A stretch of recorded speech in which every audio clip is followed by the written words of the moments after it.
तुर गए यार मुहब्बतां पाके ते नाले लै गए हासे, दिल नहीं लगदा यार मुहम्मद ते जावां केड़े पासे।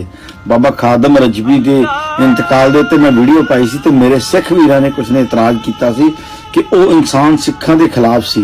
ये गल मैनूं भी पता है कि ओ सिखां दे खिलाफ सी, पर कोई भी इंसान अपने मजहब की सिफत करता है, ओदा गुण जड़ा दी क्वालिटी है ओ लो। बाबा नानक कहंदा सांझ करीजा गुणा केरी छाड़ अवगुण चली है। जे किसी दे विच गुण है ना, गुण लै लो, ओदे अवगुण नूं छड्ड दो, रहण दो तुसीं।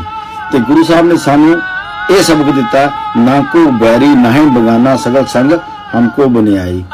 कि जेड़े किसी नूं भी तुसीं अपना दुश्मन नहीं बनाउणा, अपना सज्जन। तुसीं किसी नूं सज्जन बनाओगे, प्यार दोगे, तुहानूं प्यार ऑटोमैटिक ही मिलेगा।